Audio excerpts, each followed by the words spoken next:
तो चलिए पार्ट 2 शुरू करते हैं। The following year Arenla took Sentila to the river bank where the grey and red clay was found.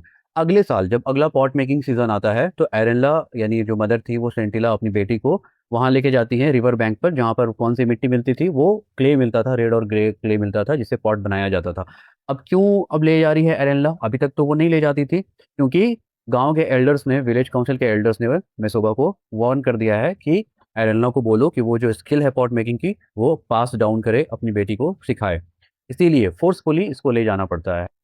She taught Sentila how to dig the clay with a dao. वो बताती है सेंटिला को कि क्ले को कैसे डिग करते हैं, क्ले को कैसे डिग करके खोद के निकालते हैं। दाव एक इंस्ट्रूमेंट होता है, जिससे आपको कुदाल समझ लीजिए, कुदाल या फावड़ा समझ लीजिए, उससे कैसे डिग करके निकालते हैं, क्ले को खोद के निकालते हैं।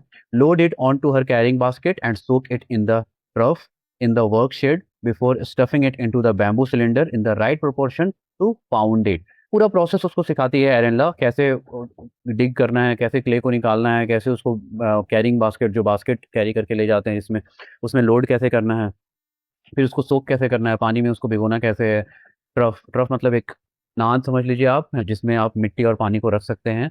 ट्रफ, नाद। In the work shade before stuffing it into the bamboo cylinder in the right proportion, है ना, बैम्बू सिलेंडर में फिर उसको डालना होता है ना सही प्रोपोर्शन में, फिर उसको पाउंड किया जाता है, उसको पीटा जाता है, कूटा जाता है ताकि वो मैलिएबल बन सके, सॉफ्ट बन सके। Sentila was a quick learner and turn the clay into a malleable dough.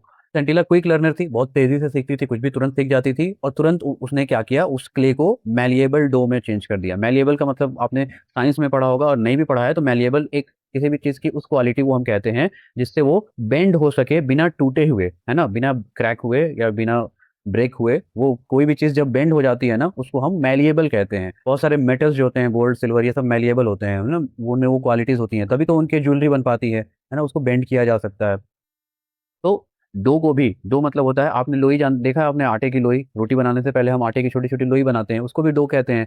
तो ये भी मैलिएबल डो बनाने में कामयाब हो जाती है, सीख लेती है। But when she tried her hand at the shaping of the lump into a pot, लेकिन जब वो लंप को, उस लंप को, मिट्टी के टुकड़े को वो पॉट बनाने की कोशिश करती है, एक शेप देने की कोशिश करती है, तब वो क्या होता है, she could not even hold the lump of दो प्रॉपरली। वो उस लंप को ठीक से पकड़ भी नहीं पाती है कि वो उसको शेप दे सके। शेप देना तो दूर की बात है, उसको ठीक से होल्ड भी नहीं कर पाती है।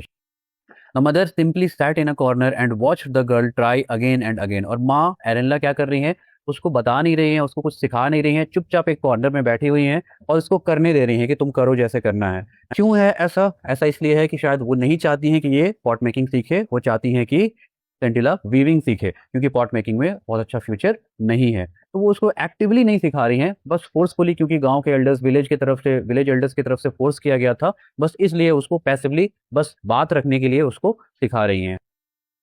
When Scintilla hung her head in shame and frustration, Arenla took over the job, है ना। और फिर जब सेंटिला करते करते बनाते बनाते बनाते बार बार वो नहीं हो पाता था, उससे बार बार फेल हो जाती थी, तो उसका सर झुक जाता था। झुक जाता था किस चीज से? झुक जाता था शेम और फ्रस्ट्रेशन से, शर्म से और फ्रस्ट्रेशन से। फ्रस्ट्रेशन का मतलब क्या होता है? निराशा, उदासी से। शर्म आ जाता था उसको। शर्म क्यों आ जाती थी? इसलिए आ जाती थी कि उसको नहीं आ रहा है करने, इतनी कोशिश के बाद भी, इतनी ट्राई करने के बाद भी वो नहीं कर पा रही, और फ्रस्ट्रेट हो जाती थी, वो निराश हो जाती थी, सैड हो जाती थी। एरेनला टुक ओवर द जॉब। और फिर क्या करती थी एरेनला? आती थी, उसकी मदर आती थी, जब इससे नहीं हो पाता था तो वो उस काम को वो कर लेती थी बहुत आसानी से, and transform the lump into a beautiful pot. और क्योंकि एरेनला तो खुद एक मास्टर पॉट मेकर थी, तो वो उस लंप को, उस मिट्टी के टुकड़े को क्या करती थी, एक ब्यूटीफुल पॉट में बना देती थी। This sessions continued for almost a year but Sentila was unable to learn anything from her mother. और ये सेशन, ये सब जो प्रैक्टिस सेशन था, ये टाइम जो था प्रैक्टिस का, ये लगभग 1 साल तक चला, फॉर ऑलमोस्ट ए ईयर, लगभग 1 साल तक चला, लेकिन सेंटिला कुछ भी नहीं सीख पाई अपनी मदर से। Sentila was unable to learn anything from her mother. The next year when Sentila matured, जब सेंटिला थोड़ी बड़ी होती है अगले साल, है ना, थोड़ी मैच्योर हो जाती है, थोड़ी सयानी हो जाती है, तो क्या होता है, according to the custom, custom मतलब यहाँ देखिए आप, रीति रिवाज है। कस्टम का क्या मतलब होता है? रीति रिवाज। वहाँ का कस्टम था, उसके ट्राइब का कस्टम था कि क्या कस्टम था, देखते हैं। She was sent to stay for some nights in one of the girls dormitories supervised by a kind middle aged widow whom the girls called Onula, और आंटी। उसको भेजा जाता है, शी वॉज सेंट, कहाँ भेजा जाता है? कुछ रातों के लिए, कुछ दिनों के लिए, कुछ रातों के लिए, एक गर्ल्स डॉर्मेटरीज में, है ना। डॉर्मेटरी क्या होता है? एक बड़ा सा हॉल होता है जिसमें बहुत सारे बेड लगे हुए होते हैं, और रूम नहीं होता है वो कि एक हर रूम में एक बेड या दो बेड लगा हुआ है, एक बड़ा सा हॉल होता है जिसको हम बैरक भी कहते हैं, उसमें बहुत सारे बेड लगे हुए होते हैं और सारे लोग वहीं पर सो रहे होते हैं, उसको डॉर्मेट्री कहते हैं। तो सेंटिला भी वहाँ बड़ी हो जाती है, उस ट्राइब का शायद ये कस्टम था, रिवाज था कि जब बच्ची थोड़ी बड़ी हो जाए तो उसको डॉर्मेट्री में भेजा जाए वहाँ रहने के लिए। शायद क्यों भेजा जाता होगा, उस ट्राइब के कस्टम्स को सिखाने के लिए, उस ट्राइब के जो सिस्टम है, रीति रिवाज हैं, वो सब बतलाने के लिए, सिखाने के लिए, हो सकता है मे बी। सुपरवाइज, और उसको सुपरवाइज कौन करता था, उसकी निगरानी कौन करती थी? एक काइंड मिडिल एज्ड विडो थी, है ना, एक बहुत दयालु औरत थी। मिडिल एज्ड मतलब 40-45 साल की एक विडो थी, है ना, विडो मतलब विधवा औरत थी, जिनको लड़कियां क्या कहती थी? ओन्यूला कहती थी। ओन्यूला, ओन्यूला का मतलब क्या होता है? Aunty. She had heard of the discord in Scintilla's family and resolved to help the girl in every possible way. और ओन्यूला ने क्या सुना था? जो डिस्कॉर्ड का क्या मतलब होता है? अनबन। इसके सेंटिला की फैमिली में जो डिस्कॉर्ड चल रहा था, जो अनबन चल रही थी कि उसकी मदर कह रही है कि वो नहीं सिखाना चाहती है, लेकिन गांव वाले कह रहे हैं कि सिखाना पड़ेगा, ये जो डिस्कॉर्ड चल रहा था ना, ये मतभेद जो चल रहा था, उसके बारे में पता था ओन्यूला को। इसीलिए उसने रिजॉल्व किया, उसने ठान लिया ओनुला ने कि वो उस गर्ल की हर संभव कोशिश करेगी, जैसे भी हो उसको सिखा के रहेगी। One evening when everyone except Sentila went to attend a musical evening, Onula saw her taking out some clay and implements from her basket quietly. एक शाम की बात है जब सब लोग चले जाते हैं, सारी लड़कियां चली जाती हैं, क्या अटेंड करने के लिए? म्यूजिकल इवनिंग को अटेंड करने के लिए, है ना, कोई शाम होगी जहाँ पे कुछ गीत वगैरह गाया जाता होगा। सब चले जाते हैं, सेंटिला नहीं जाती है, एक्सेप्ट सेंटिला। और फिर जब वो नहीं जाती है सेंटिला, तो ओनुला क्या देखती हैं कि वो सेंटिला क्या कर रही है? कुछ क्ले निकाल रही है और कुछ इंप्लीमेंट्स निकाल रही है, औजार, कुछ औजार निकाल रही है अपने बास्केट से चुपचाप। She watched Sentila's clumsy efforts. She watched Scintilla's clumsy efforts to make a pot and noticed that Scintilla was too tense. और she watched, किसने देखा? ओनिला देख रही हैं सेंटिला के clumsy efforts को। clumsy मतलब बेढंगे तरीके से वो कर रही थी, क्लमजली बस कोशिश कर रही थी पॉट बनाने की क्ले से, है ना, उसकी कोशिश को देख रही थी। और नोटिस क्या करती हैं ओनिला कि सेंटिला बहुत टेंस है, बहुत टेंशन में है। As a result the clay seemed unable और unwilling to yield the right shape. और क्योंकि वो टेंस थी, उसके हाथ ठीक से काम नहीं कर रहे थे। आप टेंस रहेंगे तो हो सकता है आपका प्रेशर बराबर अप्लाई ना हो, कभी आप प्रेशर ज्यादा अप्लाई कर दें, कभी कम अप्लाई करें। आप इक्वल प्रेशर, जितनी प्रेशर की जरूरत है उतना क्ले पे प्रेशर अप्लाई नहीं करेंगे, तो फिर क्ले भी क्या होगा? सही शेप में नहीं आएगा। यील्ड नहीं, यील्ड मतलब क्या होता है? आके ढलना, सही शेप में नहीं ढलेगा। When Scintilla wearily मतलब थक हार के, है ना, टायर्डली let the misshapen lump fall flat on the ground। और जब सेंटिला थक हार के फाइनली उससे जब नहीं हो पाया, तो वो जो मिसशेपन मतलब शक्ल, बिगड़ी हुई शक्ल का मिसशेपन लंप जो था, वो मिट्टी का जो टुकड़ा था, उसको जमीन पर गिरा देती है, रख देती है। Onila went to her and said, और फिर उस वक्त ओनिला जाती है उसके पास और क्या कहती हैं? ये बहुत इंपॉर्टेंट है, ध्यान देना है यहाँ पर। Don't worry little one, I shall teach you how to make a perfect pot. देखिए ये बहुत इंपॉर्टेंट है। एक टीचर है, एक गाइड है, एक मेंटोर है, जो एक स्टूडेंट के पास, उस स्टूडेंट के पास जो 1 साल तक कुछ नहीं सीख पाया अपनी मदर से, और वो स्टूडेंट अभी भी कोशिश कर रहा है, अभी भी फेल हो गया, अभी भी फ्रस्ट्रेटेड होकर उसने मिट्टी को रख दिया है, गिरने छोड़ दिया है, उसके पास जा रही हैं और उसको कॉन्फिडेंस देने की कोशिश कर रही हैं। क्या कह रही हैं कि चिंता मत करो, डोंट वरी, मैं तुम्हें बताऊंगी, I shall teach you how to make a perfect pot, मैं तुम्हें बताऊंगी कि एक परफेक्ट पॉट कैसे बनाते हैं। तो वो कॉन्फिडेंस देने की कोशिश कर रही हैं ओन्युला। और यहीं पर आपको डिफरेंस समझ में आ गया होगा ओन्युला और उसकी मदर एरेलना के बीच में, कि एरेलना कैसी टीचर थी और ओनिला कैसी टीचर हैं। ये डिफरेंस यहाँ पर आपको समझने की जरूरत है। Scintilla watched in amazement as Onula fashioned a beautiful pot and asked her to try again. अब सेंटिला अमेजमेंट मतलब आश्चर्यचकित होकर, हैरानी से देख रही है ओनिला को, जब ओनिला क्या कर रही है? एक ब्यूटीफुल पॉट बना रही है। फैशन करना मतलब बनाना, फैशन मतलब वो वाला फैशन नहीं जो फैशन के सेंस में हम लोग समझते हैं। यहाँ पर फैशन का मतलब है बनाना, है ना, आकार। फैशन का मतलब है सुंदर आकार देना, बनाना। तो ओनिला बनाती है एक ब्यूटीफुल, बहुत खूबसूरत पॉट बनाती हैं, और फिर सेंटिला से कहती हैं कि अब तुम ट्राई करो। Asked her to try again. Sentila took another lump of clay and with a confidence she had never felt before. Sentila फिर एक क्ले का लंप लेती हैं, एक टुकड़ा लेती हैं मिट्टी का, और फिर वो कॉन्फिडेंस जो इसने सेंटिला ने कभी पहले नहीं फील किया था, confidence she had never felt before. क्यों ये कॉन्फिडेंस वो फील कर रही हैं? क्योंकि एक लेडी, एक काइंड लेडी उसके पास आई है, उसके पास बैठी हैं और खुद बना के इसको बताया है कि कैसे बनाते हैं, जो इसकी मदर कभी नहीं करती थी। इसकी मदर बस एक कोने में, एक साइड में जाके बैठ जाती थी और बोलती थी कि तुम ट्राई करो, तुम कोशिश करो बनाने की। तो ये डिफरेंस था सेंटिला की मदर में और ओनिला में।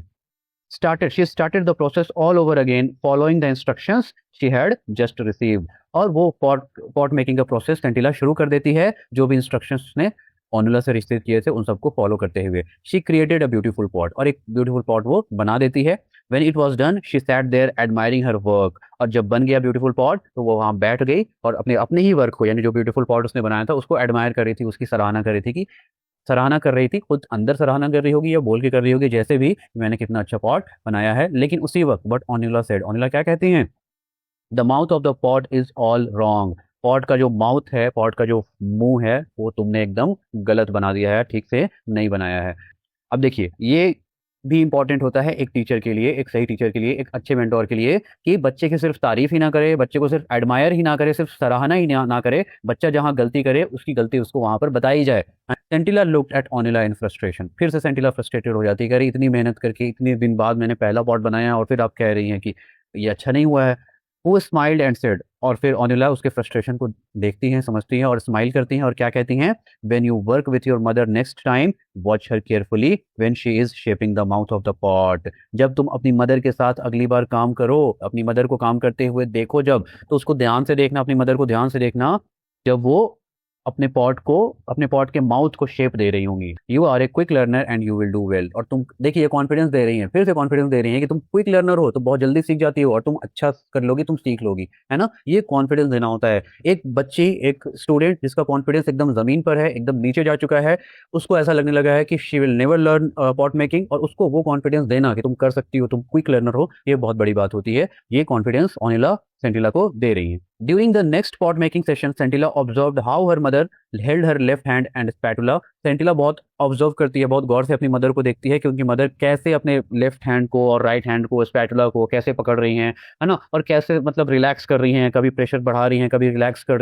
रही हैं, क्या उनका रिदम है तो लय, गति, क्या स्पीड है उनकी, और कैसे वो माउथ को बना रही हैं, जो पॉट का माउथ होता है उसको कैसे बना रही हैं। How a strip of elongated dough was added to the mouth to make the rim, और कैसे एक इलोंगेटेड मतलब लंबा किया हुआ है, आप जब आप देखते हैं आपने क्ले को ऐसे ऐसे आप रोल करेंगे तो क्या हो जाएगा, लंबा हो जाएगा, तो वो क्ले को रोल करके इलोंगेट करके उसको उसके पॉट के माउथ पे लगा दिया जाता था उसके माउथ को बनाने के लिए। तो ये सारा प्रोसेस वो देखती है अपनी मदर को करते हुए। Then on a bright sunny day Arenla told Sentila that they should try to make as many pots as they could, और तब एक ब्राइट सनी डे को, सनी डे यहाँ ये क्यों कहा गया ब्राइट सनी डे, क्योंकि पॉट मेकिंग सनी डेज में ही किया जाता है ना, धूप नहीं रहेगी तो आपके पॉट सूखेंगे नहीं। तो एरेनला क्या कहती हैं ब्राइट सनी डे को, सेंटिला को, कि चलो हम लोग बनाने की कोशिश करते हैं, जितने ज्यादा पॉट्स बन सकते हैं उतने ज्यादा पॉट्स बनाने की कोशिश करते हैं।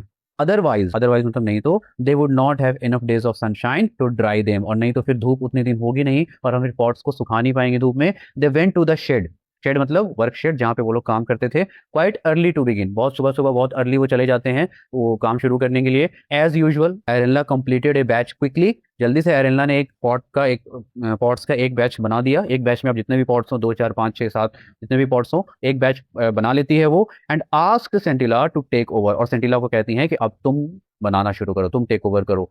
Complaining that she had a headache and a backache, she went out telling Scintilla to try and make as many pots as she could. ये कंप्लेन करते हुए, ये बोलते हुए, ये शिकायत करते हुए कि मुझे हेडेक है, मेरे सर में दर्द है, मेरे पीठ में दर्द हो रहा है, और सेंटिला से बोल देती हैं कि तुम ट्राई करो, telling Sentila to try and make as many pots as she could, तुम भी कोशिश करो, जितने ज्यादा पॉट्स हो सकते हैं उतने ज्यादा पॉट्स बनाओ।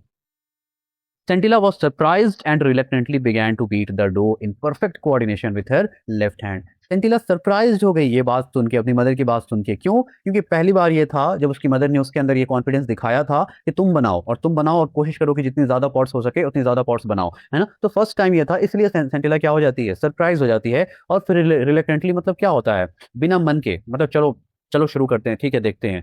Reluctantly began to beat the dough को बीट करना शुरू करती है अपने लेफ्ट हैंड से। बिफोर लॉन्ग का मतलब होता है जल्दी ही, है ना, एक फ्रेज है ये, उसका मतलब होता है जल्दी ही, कुछ ही समय में, कुछ ही टाइम में। She realize that the pot was ready, उसको क्या रियलाइज होता है सेंटिला को कि पॉट रेडी हो गया है। She started on the next one, और फिर वो नेक्स्ट पॉट बनाना शुरू करती है। And like a sprinter who has suddenly found momentum, और स्प्रिंटर की तरह, एक स्प्रिंटर मतलब क्या होता है, तेज दौड़ने वाले जो कॉम्पिटिटर्स होते हैं ना जो ओलंपिक में या किसी भी गेम में जो फास्ट रनर्स होते हैं 50 मीटर 100 मीटर का जो रेस करते हैं उनको हम स्प्रिंटर कहते हैं। जैसे कि एक स्प्रिंटर को स्पीड मिल गया हो, एक लय मिल गई हो, एक गति मिल गई हो, उस स्प्रिंटर की तरह who had suddenly found momentum, उसी स्प्रिंटर की तरह she continued making pot after pot with the same speed and dexterity that she had noticed in her mothers and वो एक पॉट के बाद दूसरा पॉट, पॉट के बाद पॉट बनाते जाती है उसी स्पीड से और उसी स्किल से, जी डेक्सटेरिटी मतलब स्किल, उसी स्पीड से और उसी स्किल से जो कि उसने अपनी मदर में देखा था या जितनी स्किल से और जितनी स्पीड से उसकी मदर बना रही थी। Finally, when she looked at her row of pots, she saw that she had made just one shot of her mother's tally. Finally, आखिरकार जब अपने रो ऑफ पॉट्स को, अपने बनाए हुए पॉट्स के रो को जब वो देखती हैं, मतलब ये पॉट्स बना के वो रो में रखी हुई है, उसको जब वो देखती है तो क्या देखती है कि सिर्फ एक कम बनाया है उसने अपनी मदर की टैली से। एग्जॉस्टेड मतलब थक के, है ना, पूरी तरह थक गई थी, वो भी तो बहुत देर से काम कर रही थी। एग्जॉस्टेड फ्रॉम द लेबर मतलब मेहनत से, उस काम से, she decided to go into the house and join her mother for lunch. वो क्या डिसाइड करती है कि अब घर में चलते हैं और लंच करते हैं अपनी मदर के साथ। When she reached the threshold, threshold का मतलब होता है entrance, she found her mother lying on the floor. वो क्या देखती है कि उसकी मदर फ्लोर पे जमीन पर पड़ी हुई है। शी वॉज नॉट ब्रीदिंग, और वो सांस भी नहीं ले रही थी। Sentila ran towards the common area in the village for help, और सेंटिला भाग के, विलेज में एक कॉमन एरिया होता है ना, एक ओपन एरिया होता है जहाँ पर आसपास में घर है और वो एरिया ओपन है, वहां पर जाती है और हेल्प के लिए चिल्लाती है। गांव वाले, the villagers rushed to the house and sent for Mesoba, और गांव वाले भाग के, रेस्ट मतलब भाग के घर की तरफ आते हैं उसके, और तुरंत मेसोबा को बुलाया जाता है। टू स्टैंड फॉर समवन, है ना, स्टैंड फॉर मतलब क्या होता है, किसी को बुलावा भेजना। मेसोबा को बुलाया जाता है। When Arenla's body was being carried out of the house the next morning, और जब अगली सुबह एरेनला की बॉडी को कैरी किया जा रहा था, मतलब उठा के उसकी डेड बॉडी को मतलब कैरी करके ले जाया जा रहा था, सेंटिला रैन आफ्टर इट शाउटिंग, तो सेंटिला अपनी मदर की डेड बॉडी की तरफ भागती है दौड़ के, और क्या चिल्लाती है, क्या जोर से बोलती है, mother I did not wish it to happen this way, it simply came to me, please forgive me. ये थोड़ा सा इंपॉर्टेंट है, थोड़ा नहीं, ये बहुत इंपॉर्टेंट है। सेंटिला क्या कह रही है कि माँ, mother, I did not wish it to happen this way, है ना, मैं नहीं चाहती थी कि जो मैंने सीखा है, जो कला मैंने सीखी है, पॉट मेकिंग की कला, वो इस तरीके से हो कि मतलब मैं सीखूं और आप इस दुनिया से चली जाएं, इस तरीके से मैं नहीं चाहती थी कि हो। It simply came to me, वो बस आ गया मुझे, मुझे खुद नहीं पता कि मैंने कैसे बनाना शुरू किया, वो बस मेरे से होने लगा, वो मुझे बस आ गया, है ना, मेरे से होने लगा वो। प्लीज फॉरगिव मी, प्लीज कृपया मुझे माफ कर दीजिए, please forgive me. Those who heard her did not understand what she meant except for Onula. जिन लोगों ने भी, वहां पे जो भी लोग थे जो डेड बॉडी को लेके जा रहे थे, जिन्होंने भी उसे सुना, वो समझ नहीं पाए कि क्या कह रही है सेंटिला, लेकिन ओन्यूला समझ गई थी, क्योंकि ओन्यूला जानती थी कि क्या स्ट्रगल चल रहा है इस फैमिली में, सेंटिला के साथ क्या स्ट्रगल चल रहा है, एरेनला के साथ क्या स्ट्रगल चल रहा है, सब कुछ ओन्यूला को पता था, इसलिए ओन्यूला समझ गई कि क्या बात हो सकती है ना। अच्छा, क्या बात हुआ ये कि अब मैं फिर से इस लाइन पे आ रहा हूँ कि सेंटिला को ऐसा लग रहा है कि क्योंकि उसने पॉट बनाना शुरू किया और सेम स्पीड, यहाँ पर हमने देखा था ना, सेम स्पीड और स्किल के साथ बनाना शुरू किया, जो जिस स्किल और जिस स्पीड से उसकी मदर बनाती थी, उस स्किल और उस स्पीड से जब सेंटिला बनाना शुरू करती है, तो सेंटिला को ऐसा लगता है कि she is responsible for her mother's death, यानी कि उसके मदर की स्किल और उसके मदर की जो भी पॉट मेकिंग स्किल थी, स्पीड थी, सब उसके अंदर आ गई है, और इसी वजह से उसकी मदर की डेथ हो गई है। सेंटिला ऐसा मान रही है, इसीलिए वो कह रही है कि मैं नहीं चाहती थी कि ऐसा हो, it simply came to me, वो बस हो गया, वो बस आ गया मुझे, मैं करने लगी, प्लीज फॉरगिव मी, मुझे माफ कर दीजिए। तो सेंटिला अपने मदर के डेथ को खुद जिम्मेदार समझ रही है, खुद को जिम्मेदार समझ रही है। चलिए, अब ओनिला क्या कर रही हैं, यहाँ ओनिला को कहा गया है, she intuitively sensed that something moments had happened, और इंट्यूटिवली मतलब बेस्ड ऑन फीलिंग्स, ओनिला को ये फीलिंग आ गई थी कि कुछ मोमेंटस, कुछ बहुत बड़ा हुआ है, कुछ बहुत बड़ी घटना हुई है ना। ऑन हर वे बैक, और जब वो वापस जा रही थी, Onila noticed that the door to the work shed was slightly ajar, जो वर्क शेड का डोर वो नोटिस करती हैं कि थोड़ा सा अजार है, अजार का मतलब होता है आधा खुला हुआ, थोड़ा सा खुला हुआ है, पूरा खुला हुआ नहीं, उसको अजार नहीं कहेंगे, जब डोर हल्का सा खुला हुआ होता है उसको हम अजार कहते हैं। आउट ऑफ क्यूरियोसिटी, और क्यूरियोसिटी से मतलब उत्सुकता से, ओनिला को उत्सुकता होती है, क्यूरियोसिटी होती है, शी स्टेप्ड इनसाइड, वो अंदर जाती हैं, एंड एब्रप्टली, अचानक से, स्टॉप्ड इन हर ट्रैक्स, और रुक जाती हैं, है ना, अंदर जैसे ही घुसती हैं, अचानक से, एब्रप्टली मतलब अचानक से, तुरंत, वही रुक जाती हैं। Two neat rows of newly made pots stood side by side, और क्या देखती हैं वो कि हट के दो रोज साइड बाय साइड बन के रखे हुए हैं, ठीक है। She could find nothing to tell one batch from the other, और ओनिला को कुछ भी ऐसा नहीं मिला कि एक बैच जो था उससे दूसरे बैच में कोई डिफरेंस बता सके कि ये इसमें और इसमें क्या डिफरेंस है, कौन सा बैच किसने बनाया है, ये बैच किसने बनाया है और ये बैच किसने बनाया है, उसको डिफरेंस समझ में नहीं आया। कुछ भी ऐसी चीज नहीं थी जिससे पता बताया जा सके कि ये किसी और इंसान ने बनाया है और ये किसी और इंसान ने बनाया है। सोचिए, कोई भी दो इंसान अगर पॉट मेकिंग कर रहा है तो शायद थोड़ा थोड़ा अलग होगा, लेकिन यहाँ पर दो रोज हैं, एक एरेनला जो सेंटिला की मदर थी उन्होंने बनाया है और एक सेंटिला ने एक रो बनाया है, लेकिन उनमें थोड़ा भी डिफरेंस नहीं है। आपको क्या लगता है ऐसा क्यों नहीं होगा डिफरेंस? क्या आपको भी लगता है कि उसकी मदर का जो जो भी स्किल था वो इसके अंदर ट्रांसफर हो गया और उसकी मदर की डेथ हो गई? फिर आपको जो भी लगता है आप कमेंट सेक्शन में प्लीज बताएंगे, है ना। मैं भी देखूं कि आपको क्या लगता है, आप क्या क्या सोच पाते हैं।